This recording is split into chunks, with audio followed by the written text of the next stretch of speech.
Plusieurs clients rêvent d'une visite de remise sans aucun fardeau administratif. À partir de nos statistiques, chaque heure que vous passez lors d'une visite d'un site entraîne une charge de plus d'une heure de fardeau administratif. Au lieu de partager un bon repas avec votre famille et vos amis le soir après les visites, vous voyez plutôt une compile de rapports de remise professionnels dans votre assiette. Alors qu'aujourd'hui, les parties prenantes d'un projet ont mis en place de nouvelles façons de travailler où toutes ces tâches d'administration ont été réduites de plus de 50%. Le rêve d'avoir une visite de remise sans courriel, appel téléphonique ou feuille Excel compliquée et sans avoir à fusionner les données du stylo et du papier en document Word est maintenant réalisable. Pour répondre à la question de savoir comment effectuer la visite de remise de la manière la plus efficace, passons en revue la façon classique dont vous, en tant que client, effectuez votre visite de remise en ce jour. Ensuite, comparez-la à la nouvelle solution mise en place depuis quelques années déjà. Tout commence avec vous, sur votre projet de construction. Veuillez attendre les autres membres du projet. D'abord, l'architecte se joindra. Le second à rejoindre est bien sûr l'entrepreneur. De l'extérieur, vous avez aussi les sous-traitants qui attendent leur liste de défauts à résoudre. Voyons maintenant plus en détail comment se déroule cette visite de remise dans la plupart des cas. Ensemble, avec l'architecte, tous les défauts qui doivent être réparés sont répertoriés. Une fois terminés, tous ces défauts sont communiqués à l'entrepreneur. L'entrepreneur reçoit les listes des défauts et s'assure que chaque remarque est affectée au bon type de commerce et l'attribue au bon sous-traitant. Bien sûr, il n'est pas autorisé à supprimer les défauts. Le sous-traitant reçoit alors sa liste de tâches communiquée par l'entrepreneur. Il commencera alors à les exécuter et continuera à informer l'entrepreneur de ses progrès. Une fois les tâches terminées, l'entrepreneur effectuera une vérification de la qualité et informera l'architecte de revoir et de clôturer les remarques ouvertes. L'architecte clôt toutes les remarques et les documente de manière appropriée. Jusqu'ici, tout va bien, rien de nouveau. Mais qui est responsable de quoi pendant ce processus ? Bien, en tant que client, vous êtes seulement autorisé à donner des conseils à l'architecte et à avoir une vue sur les listes de défauts qu'il résume. Vous n'avez pas le droit légal de créer des défauts.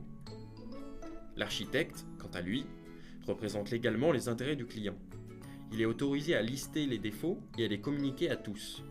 De plus, il est responsable du rapport final de remise qui sera distribué à tous les intervenants.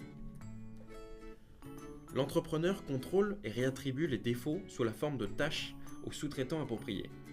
Il n'est pas autorisé à supprimer ou archiver les défauts créés par l'architecte. Le sous-traitant a seulement le droit et la capacité de voir les tâches qui lui sont assignées, d'agir et de commencer les travaux. Comme l'entrepreneur, il n'est pas autorisé à supprimer ou archiver les défauts. Enfin, pour communiquer tous ces défauts, l'architecte doit créer un rapport qui agrège toutes les remarques. Le rapport sert de base légale et est partagé avec le client et l'entrepreneur. Les anciennes méthodes de travail consistent à agréger des versions papier de remarques, d'images et de plans, tout cela de manière manuelle lorsque vous êtes de retour au bureau. Cela prend habituellement 1 heure de travail d'administration par heure que vous avez passé sur le site. Bien sûr, vous vous demandez, mais comment cela fonctionne-t-il dans le nouveau domaine de la numérisation ?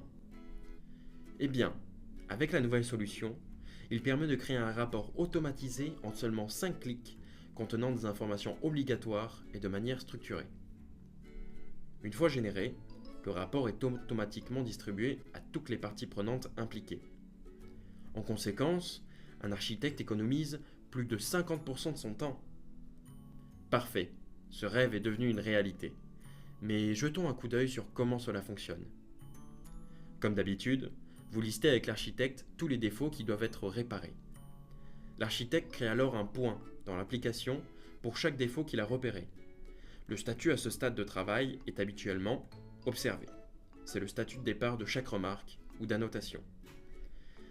Chaque point contient des images et d'autres informations pertinentes, nécessaires pour s'assurer qu'il n'y a pas de malentendu possible. Une fois tous les défauts répertoriés, ils sont communiqués à l'entrepreneur. Il peut alors vérifier chaque remarque affectée au bon type d'échange et attribuée au bon sous-traitant. Il n'est toujours pas autorisé à supprimer ou à archiver les défauts. À ce stade, l'entrepreneur utilisera le statut planifié pour confirmer qu'il a fixé une date d'échéance et réaffecter le sous-traitant à ce point si nécessaire. La prochaine étape est, une fois que le sous-traitant a pris des mesures et résolu les défauts, il définit le statut sur « fait par sous-traitant ». Après cela, l'entrepreneur vérifie le travail et fixe l'étape sur « vérifier ». Une fois coché, l'architecte est automatiquement informé que les défauts sont résolus et qu'il peut revoir les remarques ouvertes. L'architecte définit l'étape du point, initialement créé, sur « fermé », une fois qu'il confirme que les défauts sont résolus selon les exigences. Il peut ensuite archiver le point afin de garder une trace en cas de problème. C'était, en résumé, le processus utilisant les statuts Approplan. L'architecte va alors imprimer et distribuer numériquement le rapport de transfert créé automatiquement en quelques secondes. Il suffit de regarder vos tablettes et elles fonctionnent toutes seules. Quel plaisir! Enfin, le client, vous, va recevoir le rapport et il aura dès lors une vue d'ensemble claire et concise de la progression de son projet. C'était donc l'histoire de la façon dont les clients ont réalisé leur rêve d'une visite de chantier sans encombre. J'espère que vous l'avez aimé.